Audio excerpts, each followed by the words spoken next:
1925 সালের 26শে ডিসেম্বর উত্তরপ্রদেশের কানপুরে এক সম্মেলনের মধ্য দিয়ে প্রতিষ্ঠিত হয়েছিল ভারতীয় কমিউনিস্ট পার্টি। মঙ্গলবার ভারতীয় কমিউনিস্ট পার্টির 99তম প্রতিষ্ঠা দিবস উদযাপন করা হয় কৃষ্ণনগরস্থিত সদর দপ্তরে। প্রসঙ্গত, ভারতের কমিউনিস্ট পার্টি কবে প্রতিষ্ঠিত হয় তা নিয়ে ভারতের কমিউনিস্ট আন্দোলনে দুটি মত প্রচলিত আছে।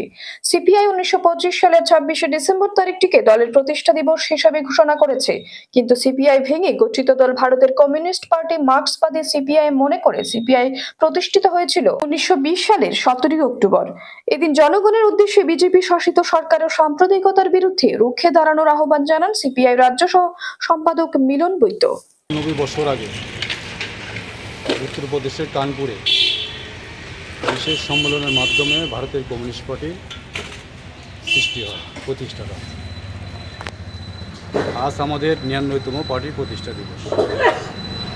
আজকে আমাদের এই প্রতিষ্ঠা দিবস থেকে আমরা আওয়াজ তুলতে চাই, ভারতে গত 9 বছর ধরে যে একটা আরএসএস পরিচালিত বিজেপি সরকার গঠিত হয়েছে, এই সরকার গঠিত হওয়ার পর সরকারের কোনো প্রতিশ্রুতি আজ পর্যন্ত তারা পালন করেনি।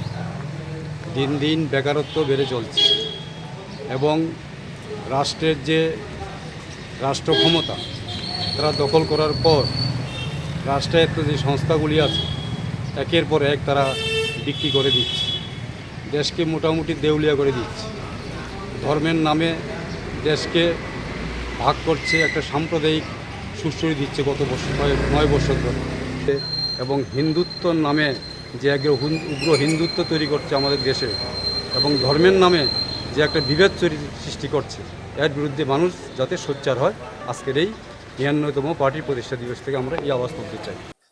Bureau report, news daily Bharat.